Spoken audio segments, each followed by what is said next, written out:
Si vous nous rejoignez, merci de votre fidélité. Bienvenue, mesdames et messieurs. Voici les titres de votre journal. Les travaux de construction de la route nationale Farana-Dabola sont lancés. C'est un chantier important qui doit faciliter la mobilité et les transactions sur le tronçon. La population remercie les autorités pour cette action. On va en parler tout à l'heure. Dans l'actualité encore, une délégation du Fonds de développement social et de l'indigence était à Kankan. C'est pour remettre les titres de prise en charge sanitaire à des malades indigents de la région. L'initiative fait des heureux et vous allez le voir. Et il sera question en fin de sport avec la finale d'un tournoi de football dans la localité de Wudoumakoro. L'événement a mobilisé une grande foule de supporters. Le renforcement de la paix et la cohésion sociale était au cœur des messages et des célébrations. Voilà pour le sommaire. Bonsoir à tous. C'est donc un rêve vieux de plusieurs décennies qui se concrétise enfin. La route nationale 29, 109 km reliant Farana à Dabola et jamais bitumée depuis l'indépendance entre dans une nouvelle ère. Les travaux de construction viennent d'être officiellement lancés par le Premier ministre chef du gouvernement. Ce chantier stratégique est plus qu'une route, c'est un corridor d'espoir et de développement pour des milliers de Guinéens. Ousmane Bangoura. Depuis l'indépendance de la Guinée, la route nationale numéro 29, Farana-Dabola, n'avait jamais connu le bitume. Longue de 109 km, cette voie stratégique, longtemps symbole d'attente et de désenclavement inachevé, s'apprête enfin à répondre aux aspirations des populations riveraines. Après des décennies d'espoir, le coup d'envoi des travaux est donné.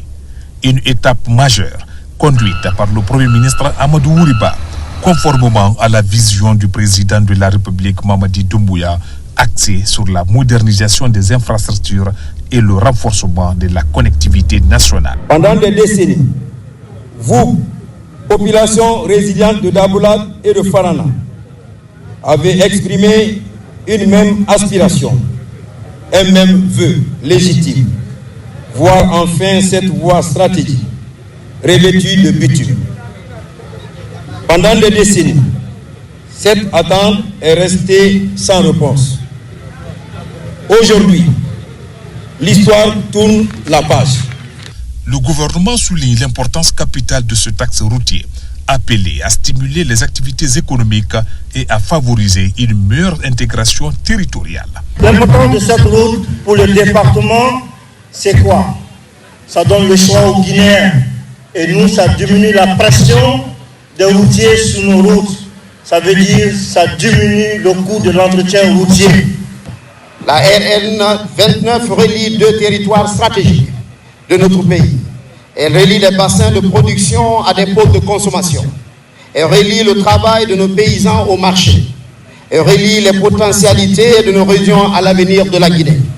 Dans cette zone d'influence, Monsieur le Premier ministre, chers collègues du gouvernement, le riz, le fonio, les arachides et bien d'autres cultures nourrissent nos familles et soutiennent l'économie locale. Mais sans route, la richesse reste enclavée. Sans route, l'effort ne se valorise pas.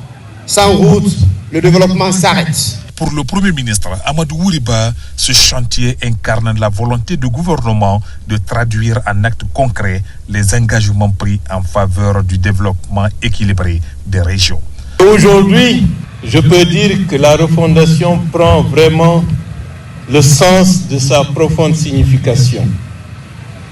Les routes, les infrastructures construisent le pays, mettent les hommes et les femmes en relation, mettent l'activité économique en phase avec nos ambitions, met le pays au centre d'un processus de transformation majeure qui fera que toutes les parties du pays en profiteront. Le programme que nous suivons, défini par le président Mamadi Doumbouya, de manière spatiale, c'est de faire que chaque capitale régionale soit reliée à toutes les capitales préfectorales. Vous avez, à travers Farana, Dabola, vous avez déjà la route Bisikrima-Dingirai qui est en cours de construction. C'est l'interconnectivité entre toutes les capitales préfectorales et la capitale régionale. C'est un objectif majeur. Autorités locales, population et partenaires techniques saluent une avancée décisive, un moment fort chargé de symboles qui ouvrent la voie à un avenir plus accessible, plus connecté et porteur d'espoir pour Farana et pour toute la Guinée. Élection présidentielle 2025, la Guinée prépare le scrutin sous le regard attentif de la communauté internationale. À quelques jours de ce rendez-vous électoral, Conakry enregistre l'affluence des missions d'observation électorale.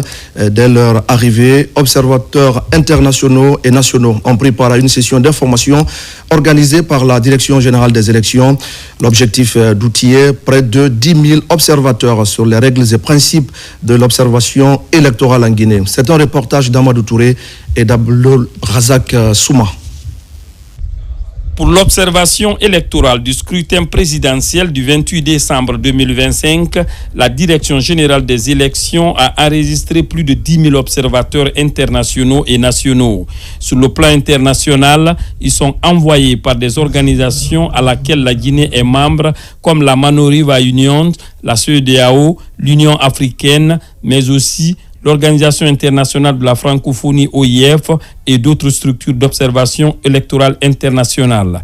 En plus de ces organisations, sur le plan local, plusieurs observateurs sont issus des organisations de la société civile. À quelques jours de la date du scrutin, la Direction générale des élections, dans le cadre d'une mise à niveau de chaque parti, a organisé cette session d'information et d'orientation sur les recommandations et interdictions d'un observateur électoral, selon le code guinéen. Les observateurs, par exemple, ne doivent pas rentrer dans un bureau de vote, poser des questions aux membres des bureaux de vote sur les candidats. Ils sont interdits. Ils peuvent s'informer si les délégués des candidats sont dans la salle. Mais ils ne peuvent pas aller dans le sens à poser des questions. Ils ne doivent pas s'immiscer dans le déroulé du vote dans un bureau de vote.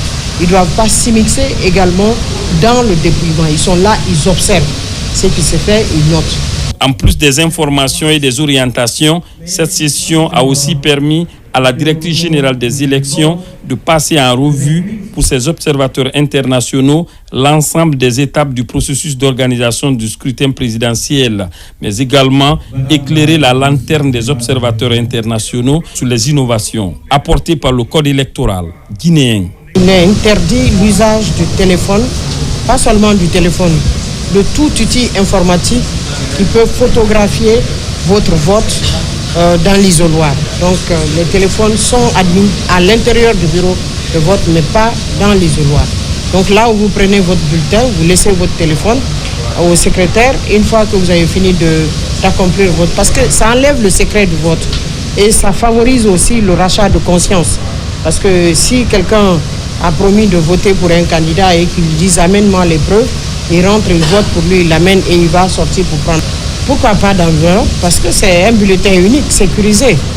On n'a pas besoin de mettre le bulletin unique dans une enveloppe. C'est si on avait plusieurs bulletins de vote, chaque candidat avait son don. Quand vous prenez 9 bulletins, forcément il faut que vous mettiez un bulletin de choix, de votre choix, dans une enveloppe et vous jetez les autres dans la poubelle.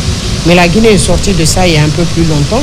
Nous faisons le bulletin de vote unique et je peux rassurer que nous avons l'un des bulletins les plus sécurisés quand même de l'Afrique. Cette rencontre a aussi été une occasion pour la Direction générale des élections de remettre à chacun des observateurs la lettre d'accréditation et le badge d'observateur leur permettant d'exercer en toute liberté leur mission. Et voilà qui nous amène à ce communiqué de la Direction générale des élections, DGE.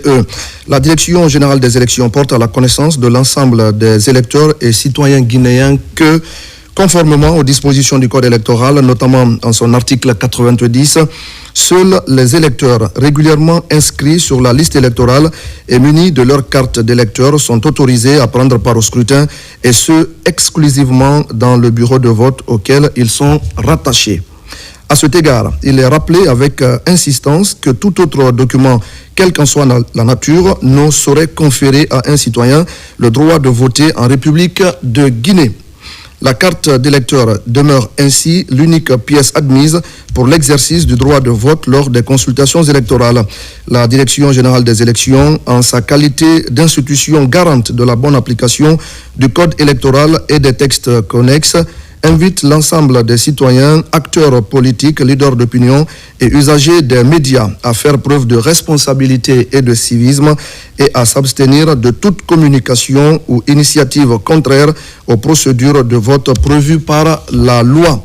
La DGE demeure attachée à la promotion d'un climat électoral apaisé, inclusif et respectueux des règles démocratiques et réaffirme sa disponibilité à fournir toute information utile en vue d'un processus électoral transparent, crédible et accepté de tous. Conakry, le 21 décembre 2025, la directrice générale, Madame Kamara Djenabou Touré.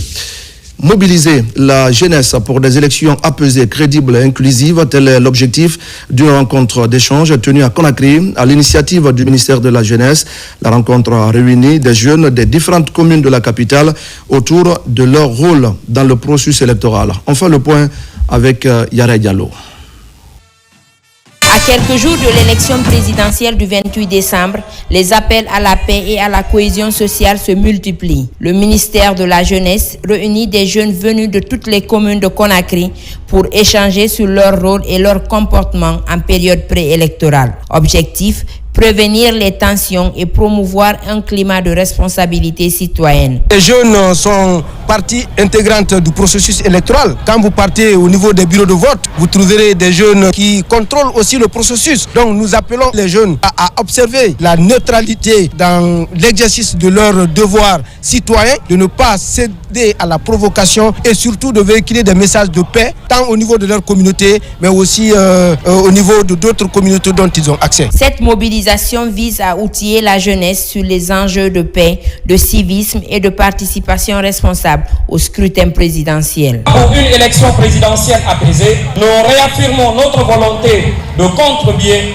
à un processus électoral marqué par la sérénité, le respect mutuel et la tolérance. Aujourd'hui, la paix et la cohésion est dans nos fortes et nous devons la transmettre aux générations futures. C'est pourquoi nous devons œuvrer sans relâche pour la paix et la cohésion. Avec plus de 70% de la population guinéenne, le ministère de la Jeunesse, à travers la Direction nationale de la jeunesse et des activités socio-éducatives, mise sur leur implication active à tous les niveaux pour la réussite de l'élection présidentielle du 28 décembre prochain. Et pendant ce temps, à Kindia, la jeunesse se met au service de la nation. 100 jeunes volontaires ont entamé une formation axée sur le civisme et le dialogue communautaire. Une initiative portée par l'Agence nationale du volontariat jeune avec l'appui du Programme des Nations Unies pour le développement. L'objectif est de former des citoyens engagés, conscients de leur rôle d'acteurs du changement au sein de leurs communautés respectives. Yaya Silla. Ces jeunes sont au nombre de 100 volontaires, désormais stagiaires pour une durée de 10 jours ici à Kindia. La formation commence dès à présent avec pour objectif principal transformer ces jeunes en agents de paix et de cohésion sociale. Cette formation n'est pas une simple activité. Elle est une réponse concrète aux besoins de la jeunesse guinéenne. Elle transforme les défis en opportunités, les opportunités en action. Ce projet dont l'objectif est de contribuer à la transformation sociale et économique durable en Guinée à travers la formation citoyenne, l'Agence nationale du volontariat jeunesse ANVJ s'engage à poursuivre ses efforts pour structurer, accompagner et promouvoir le volontariat à tous les niveaux. Pour y arriver, nous comptons sur l'appui des autorités, de nos partenaires et les collectivités. Porté par l'Agence nationale de volontariat jeune et soutenu par le PNUD, ce programme vise à préparer ces jeunes en acteurs de changement dans leur communauté. Dans quelques jours, vous serez déployés sur le terrain pour aller être des vrais prêcheurs pour la paix, pour aller sensibiliser la majorité des jeunes qui n'ont pas eu la chance d'assister à une telle formation, pour que ces jeunes sachent qu'ils sont à la fois auteurs et défenseurs de la paix. Les thèmes qui seront enseignés sont entre autres la médiation sociale, la santé et le premier secours, l'entrepreneuriat et le coaching agricole. Et puis c'est l'événement médiatique qui défraie la chronique de l'actualité économique et financière du continent. La publication des résultats du grand jury du prestigieux magazine africain Financial Afrique qui a dévoilé son classement 2025 des 100 personnalités qui transforment l'Afrique.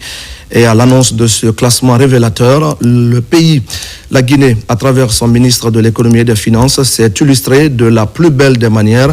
Le ministre de l'économie choisi pour être parmi les grandes personnalités qui transforment l'Afrique en 2025. Mamadi Gassama.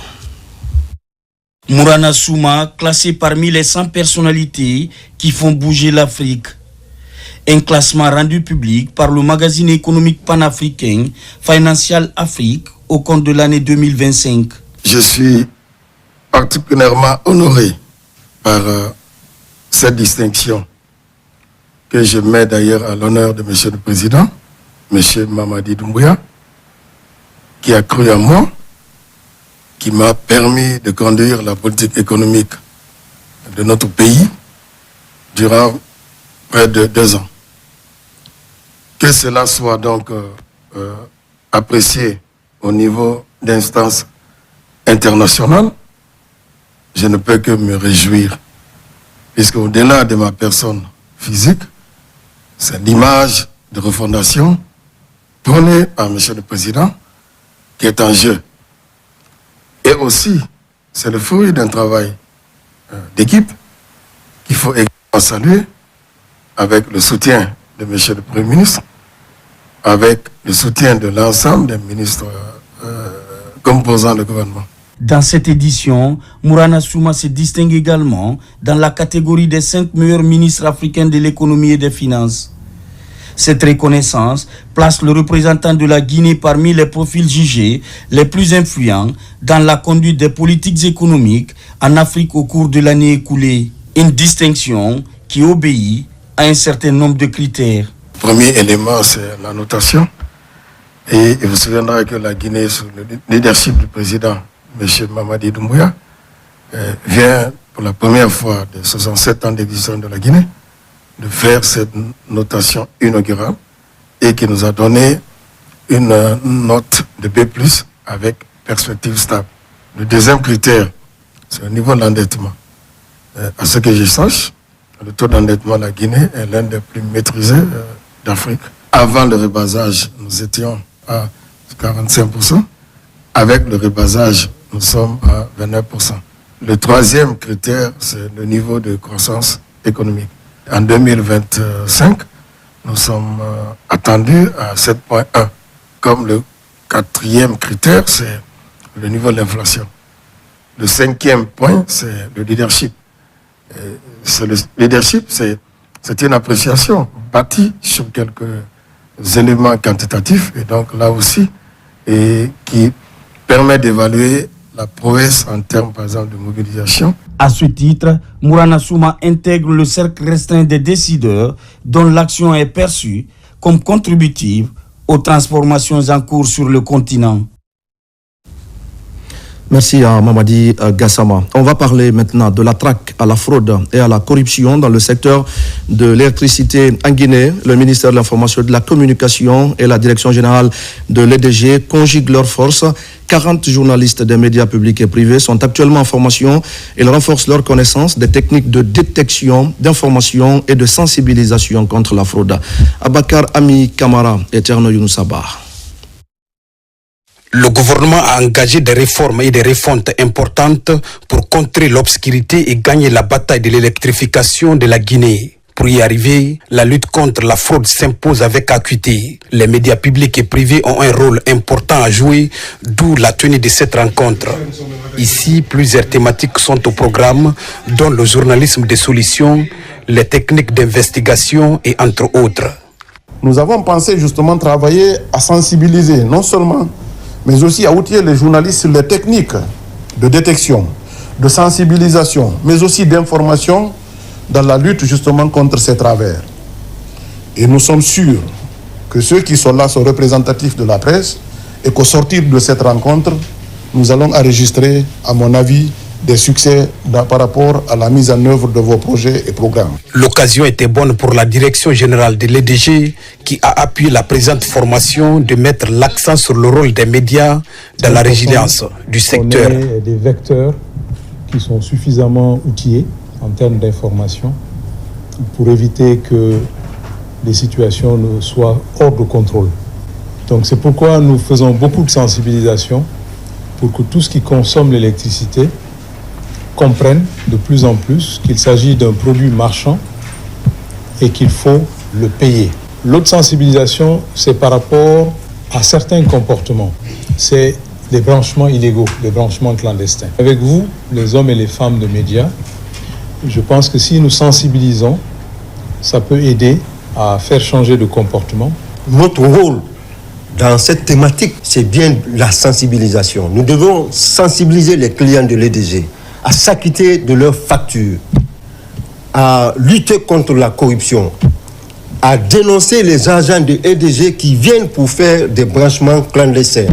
Cela pourrait aider à l'EDG de renflouer ses caisses. Autant dire que la formation des journalistes reste et demeure un maillon important dans le dispositif de lutte contre les entraves liées au secteur de l'électricité en Guinée. Au même moment, la vision du chef de l'État, le président Mamadi Doumbouya, de rapprocher les soins de qualité de l'intérieur du pays prend corps à Bagnan, dans le Sankara. Un centre de santé amélioré, flambant neuf et entièrement équipé vient d'être inauguré par le ministre de la Santé et de l'Hygiène publique.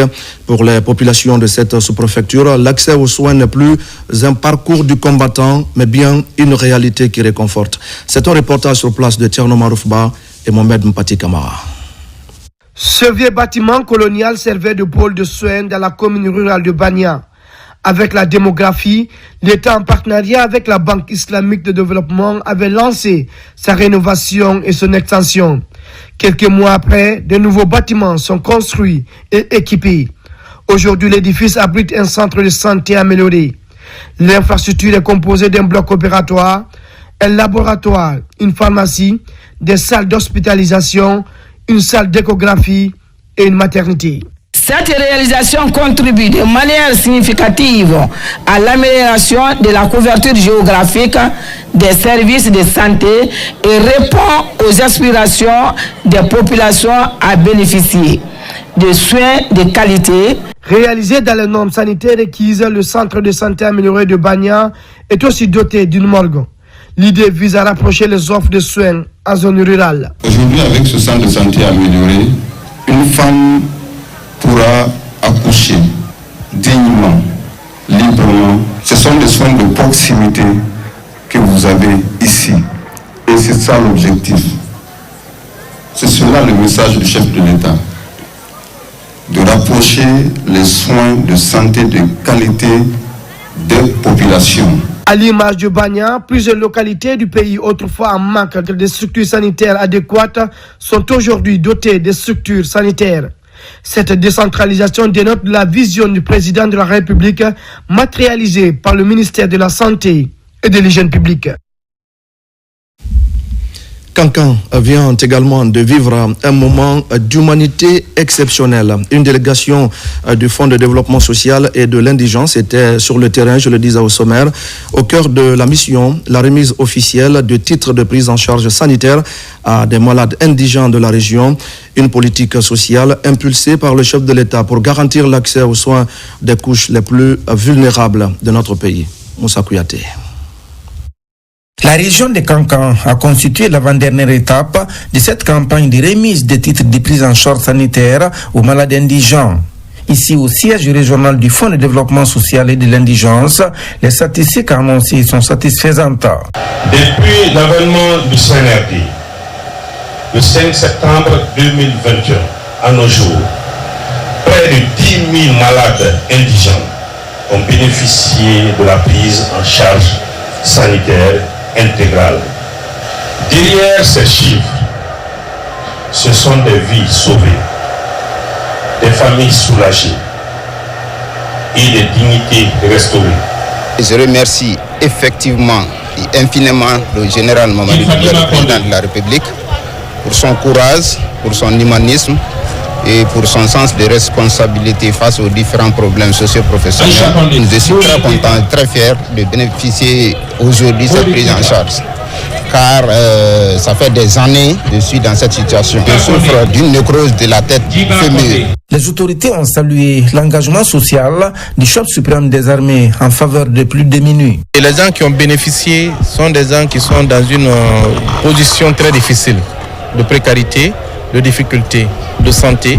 C'est un grand ouf de soulagement aujourd'hui pour nous en tant qu'autorité parce que ces gens, ils en ont effectivement besoin. La prise en charge sanitaire veut dire tout simplement que le président veut que votre vie soit protégée et que votre vie soit améliorée et que vous vous sentez comme les autres dans notre société. Nous prions Allah le Tout-Puissant pour terminer de bénir la Guinée. Contrairement aux autres régions, ici à Kankan, les albinos sont nombreux parmi les bénéficiaires. Ce qui signifie surtout que le président Mamadi Doumbouya est à l'écoute de toutes les couches. L'Agence nationale d'inclusion économique et sociale vient également de lancer à Kassa une vaste opération de paiement de 3 mois d'allocation sociale en faveur des populations vulnérables de l'île. Une action à fort impact social destinée à soulager les ménages en situation difficile et à matérialiser surtout la volonté des autorités de mettre l'aide publique à la disposition des communautés les plus enclavées. Ce programme s'inscrit dans le cadre du guichet choc alimentaire financé par le Fonds monétaire international. Diana Yansane. Une importante délégation de l'ANIES s'est rendue sur l'île de Kassa dans le cadre de la poursuite des opérations de transfert monétaire en faveur de 783 ménages vulnérables.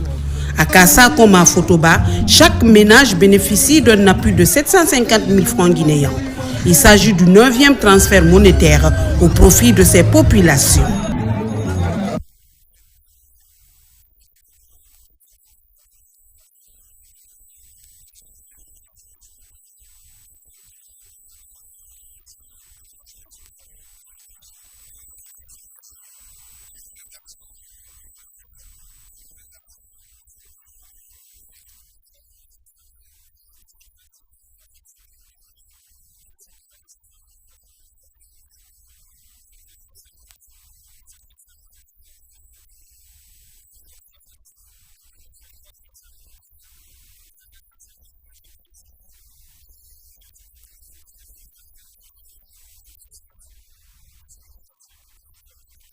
À travers ces opérations de transfert monétaire, l'ANIES apporte des réponses concrètes et immédiates aux difficultés sociales aggravées par la hausse du coût de la vie.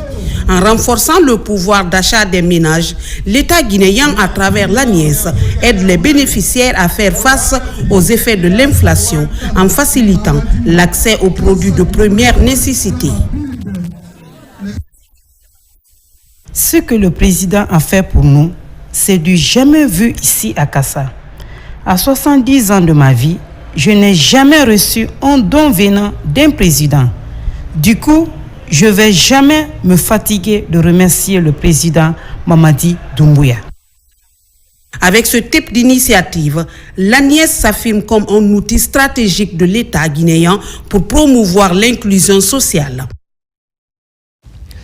Dans l'actualité encore, Conakry accueille le tout premier forum ouest-africain des femmes vivantes avec un handicap.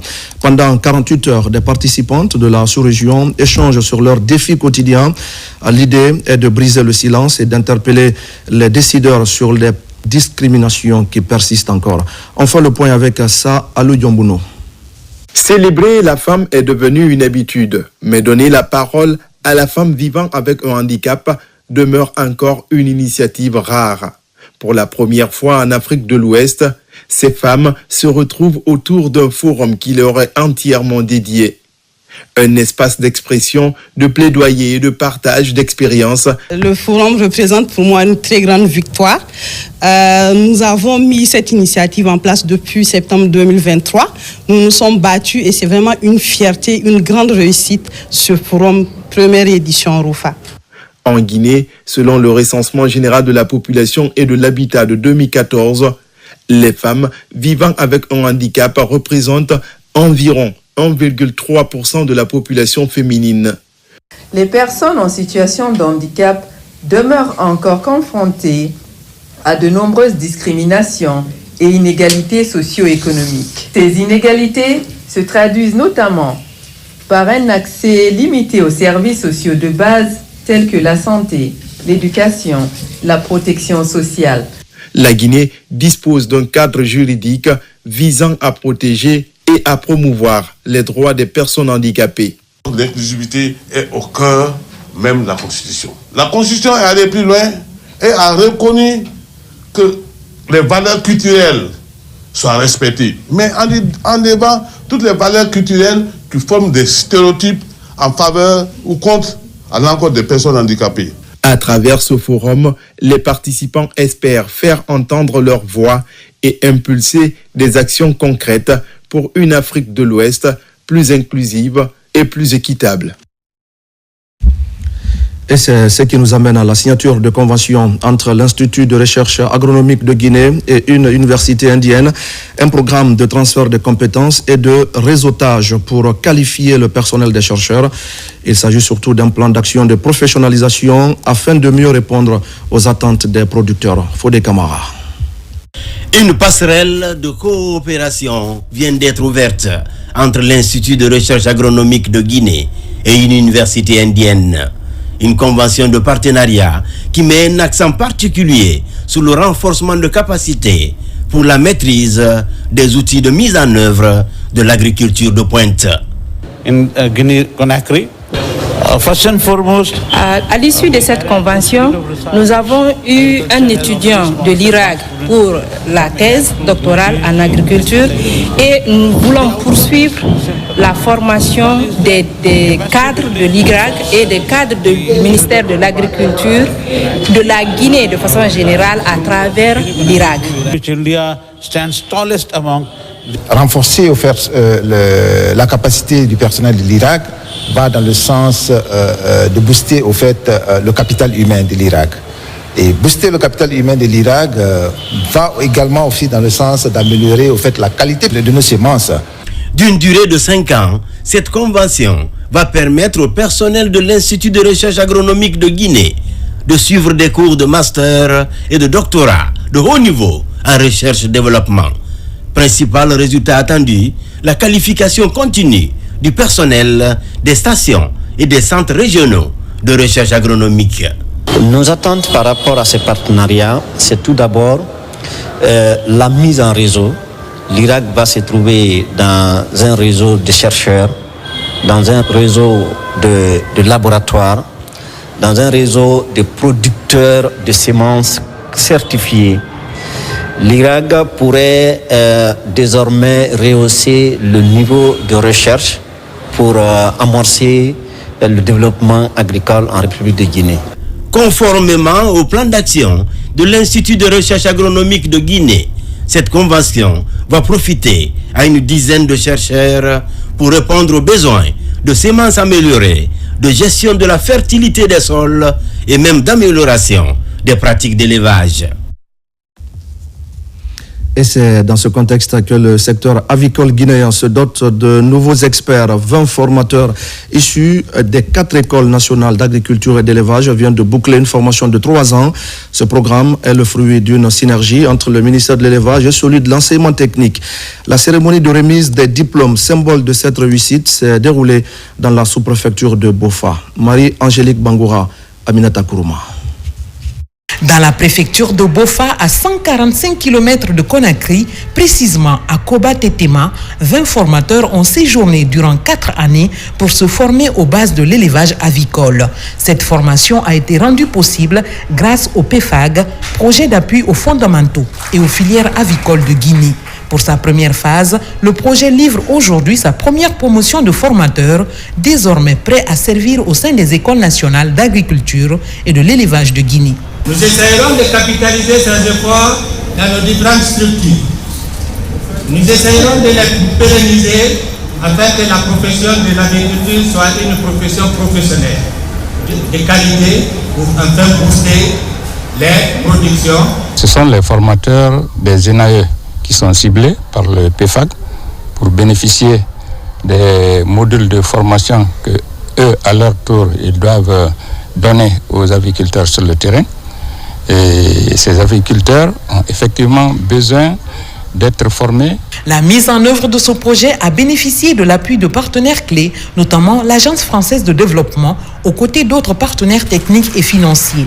Leur accompagnement, soutenu par une expertise française reconnue dans le domaine avicole, a permis d'assurer une formation de qualité. On est parti vraiment des compétences nécessaires pour être un bon aviculteur et petit à petit, via des apports et le partage d'expérience, on a construit des déroulés pédagogiques et des supports pour former plus tard les aviculteurs en Guinée. Il est programmé qu'au niveau de chaque région, qu'il soit tenu 2 sessions de formation de 25 aviculteurs.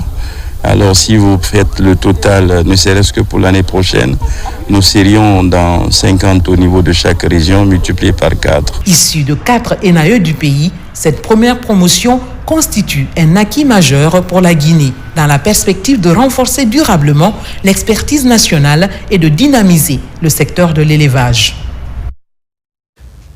Les cadres du ministère des Mines et de la Géologie se sont récemment retrouvés à Conakry. Des échanges importants autour des grands projets miniers et de renforcement des capacités opérationnelles en matière de recherche géologique.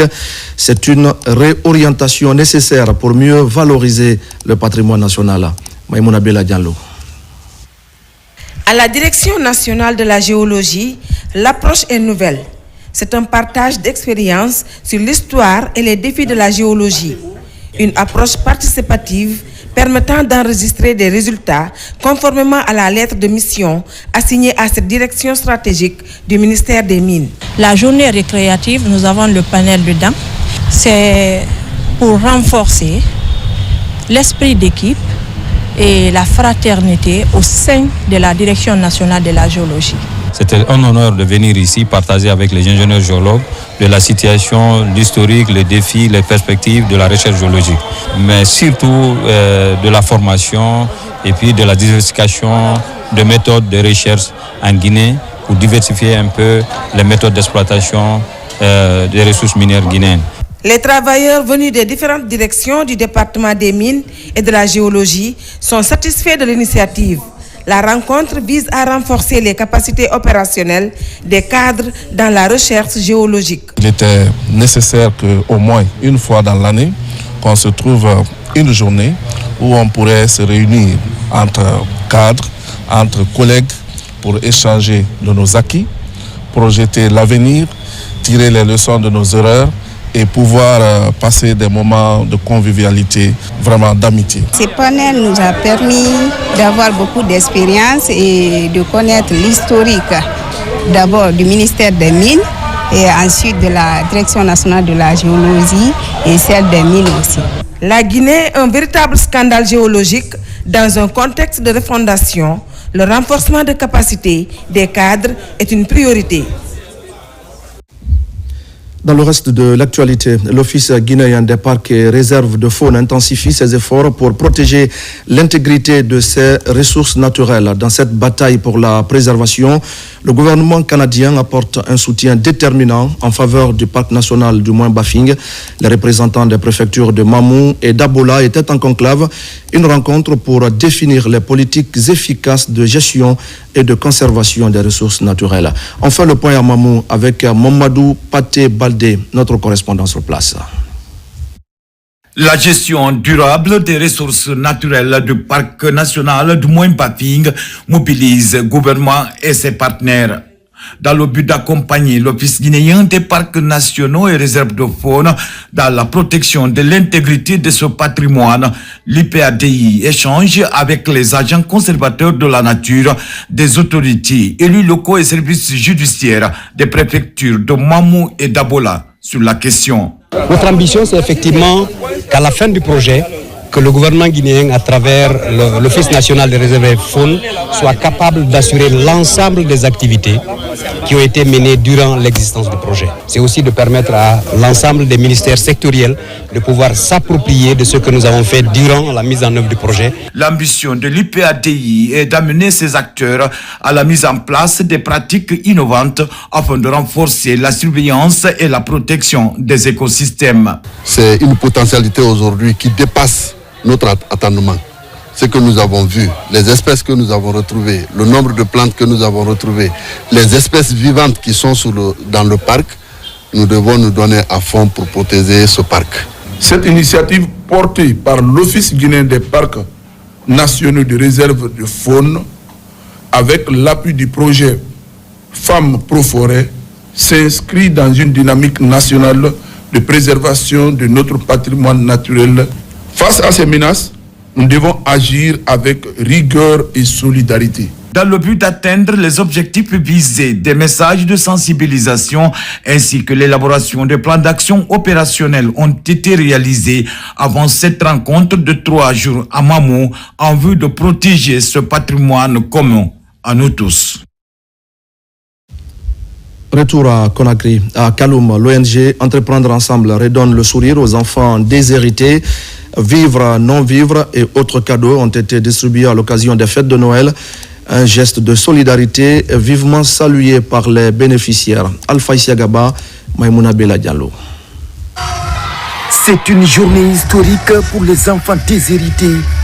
Plus de 1000 tout petits vulnérables bénéficient des larges gestes de l'ONG Entreprendre Ensemble.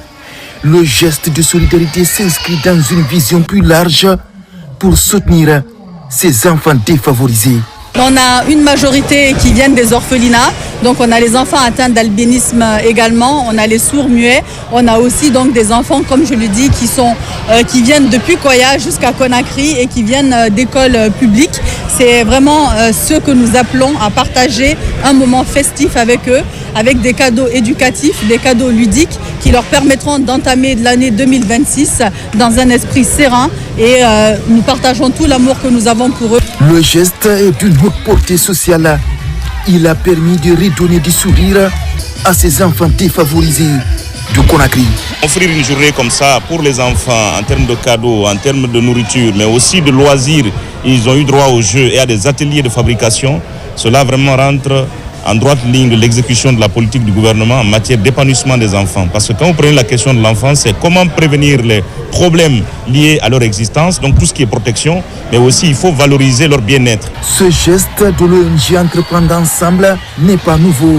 Chaque année, l'ONG fait des heureux. Cette assistance constitue la 8e édition. Et puis le réseau des femmes du fleuve Mano pour la paix mène une campagne de porte-à-porte dans les communes de Lambani, Sanoya et Tombolia, une éducation civique de terrain qui vise à toucher 6000 concessions réparties dans 12 quartiers. L'ambition est de provoquer une prise de conscience et un changement de comportement pour des élections paisibles en Guinée. Abdul Karim Kamara. Malgré des années d'efforts pour la préservation de l'unité nationale, le réseau des femmes du fleuve Mano pour la paix ne dort pas sur ses certitudes. Cette année encore, les femmes de cet espace prennent leur bâton de pèlerin à l'occasion de la présidentielle du 28 décembre 2025 en Guinée. Ici à Conakry, leur sensibilisation vise à éduquer et mobiliser les citoyens sur les enjeux spécifiques pour une prise de conscience et un changement de comportement. On a toujours eu beaucoup de violence dans les joutes électorales. Alors, ce passé-là, il faut que nous en tirions les leçons. Ça ne sert à rien du tout de se bagarrer pour aller faire un choix. Dans 3 communes de la capitale, à savoir Lambani, Sanoya et Tombolia, les campagnes de sensibilisation du REFMAP axées sur le porte-à-porte prendront place avant l'élection présidentielle. Une population non sensibilisée est en danger. Mais le fait qu'ils viennent nous sensibiliser, nous parler et nous conscientiser, nous fait comprendre déjà qu'il ne faut pas accepter de se faire manipuler par quiconque ou alors provoquer des problèmes après les élections.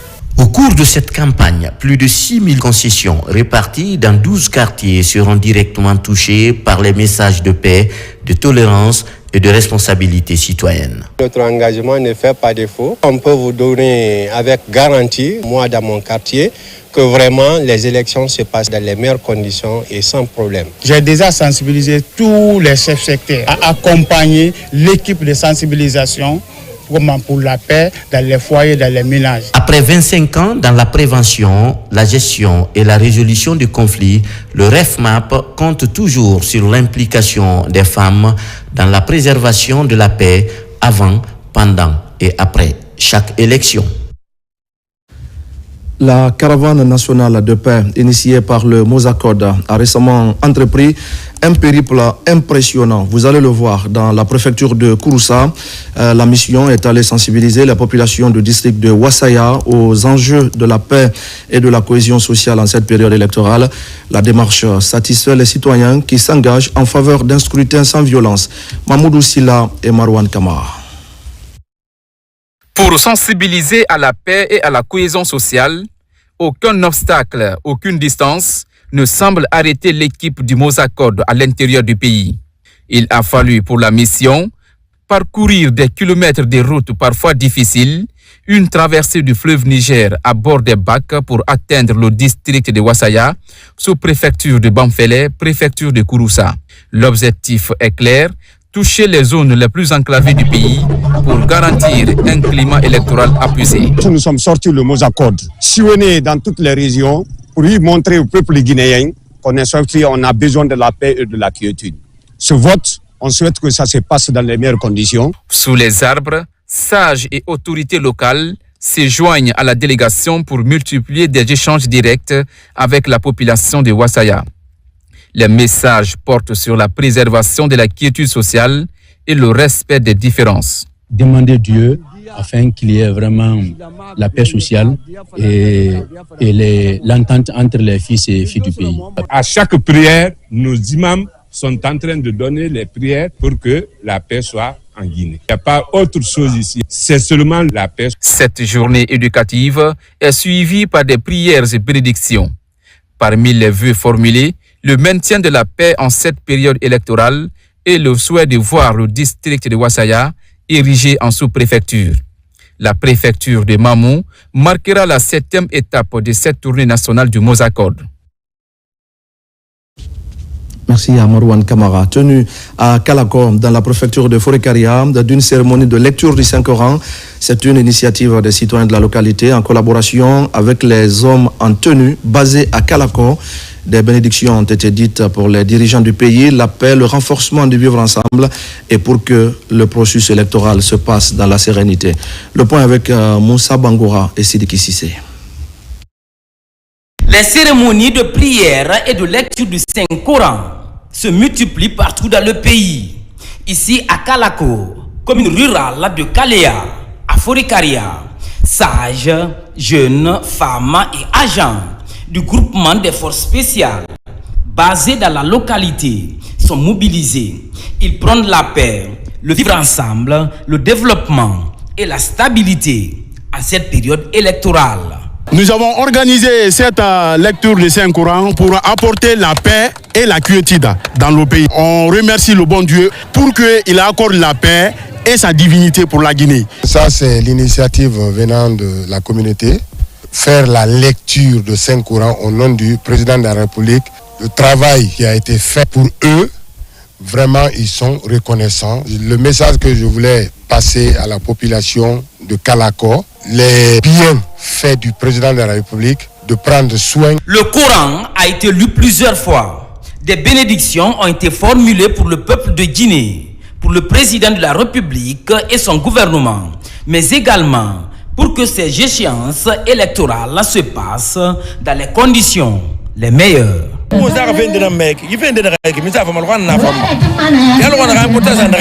L'élection présidentielle, c'est dans quelques jours. C'est pourquoi on s'est réunis pour lire plusieurs fois le Coran, pour nous préserver de tout. À travers cette rencontre religieuse, des mots de reconnaissance et de remerciement ont été adressés au président de la République pour la construction d'une cité moderne pour les citoyens de Kalako.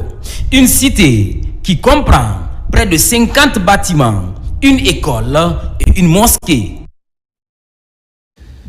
Les religieux restent donc mobilisés à travers des cérémonies de prière et de lecture du Saint-Coran. À Kaloum, c'est l'association des jeunes et femmes de la mosquée Marbadi qui vient de boucler plus d'un mois de pénitence. Durant cette période, ils ont imploré la grâce de Dieu pour que l'élection présidentielle se déroule dans la paix et dans la quiétude. Alpha Isiagaba. Parallèlement à la campagne présidentielle sur l'ensemble du territoire national, les ambassadeurs de la paix poursuivent leur bénédiction pour la fin heureuse de cette transition en Guinée. À Sandrevalia, dans la commune de Kaloum, ils avaient rendez-vous avec l'association des jeunes femmes de la mosquée Marbadi, où celle-ci a organisé la cérémonie de clôture de 40 jours de jeûne, de lecture du Saint-Coran pour la paix dans le pays. Cette organisation a pour objectif de réunir les musulmans de tous les côtés pour implorer la paix pour ce pays-là.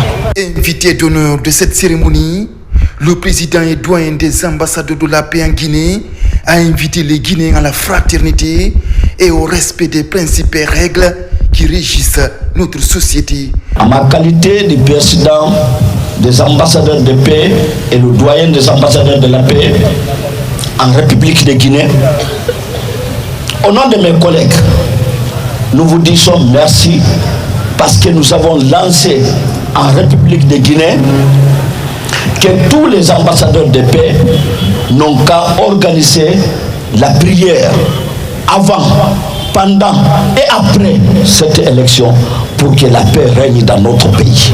On remercie Eladji Guériba Diaby avec tout son courage. Quelqu'un qui a fait plus de 30 ans et quelques à l'étranger, il gagne cette bénédiction qui n'est que l'institution de la paix, qui a pensé à sa nation, le faire rentrer en Guinée. En toute vérité, on prie pour Guériba Diaby. Cette initiative des religieux qui gagnent du terrain est hautement appréciée dans le pays. Un mot de sport et nous allons prendre tout de suite la direction de Woudoumakoro qui vient de connaître la finale de la 3e édition du tournoi de football doté du trophée Khalil Sako. Devant un public enthousiaste, l'équipe Rafa Moussa s'est imposée face à KS Academy sur le score étriqué d'1-0. Un rendez-vous sportif placé sous le signe de la cohésion sociale et de l'unité, marqué par la présence des autorités locales de Kinyeran et Koundian. Moussa Komara. Une ambiance des grands jours à Woudoumakoro, un village de Kinyeran où le football est plus qu'une passion. Sur ce terrain de proximité, deux équipes s'affrontent pour soulever le trophée Khalil Sako, symbole d'engagement et de fair play. Notre passion ici à Woudoumakoro, depuis les années 70, c'est le football. Nous sommes à la 3e édition de ce tournoi. Chaque année, 310 millions de francs guinéens sont nécessaires pour l'organisation de ce tournoi. Notre espoir est de voir inscrire cette compétition dans le cadre des tournois amateurs de la Fédération guinéenne de football. Cela permettra de repérer les talents pour le football de haut niveau. Cette 3e édition, qui a mobilisé 8 équipes, s'est jouée sur plusieurs terrains des sous-préfectures de Kinyeran et de Koyan. Après des semaines, l'équipe de KS Academy en zone est opposée ici à celle de Arafa Moussa sous le regard attentif des supporters et responsables locaux enthousiasmés. Tout ce qu'il fait comme ça, alors c'est une fierté, non seulement pour sa communauté, et devant aussi les autorités, il vient en appui à l'autorité. J'annonce officiellement aujourd'hui que je crée le club de football de Woudoumakoro, Football Club de Woudoumakoro, combat affilié à la fédération guinéenne pour faire le championnat guinéen. Première mi-temps équilibré marqué par un jeu technique et discipliné, le match s'emballe en deuxième période. Un coup de pied arrêté du numéro 10 de FC Arafan permet de prendre l'avantage et de conserver son avantage jusqu'au coup de sifflet final. Nous, on avait un seul objectif dans ce tournoi. C'était de partir avec le trophée et on l'a fait.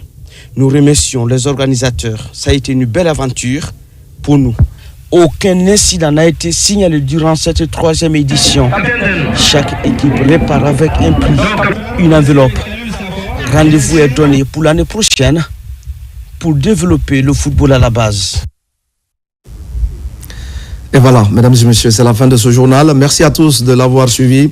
Je vous retrouve dans quelques jours pour d'autres actualités de la Guinée, notre paradis, terre de richesse et d'innovation. Bonsoir à tous.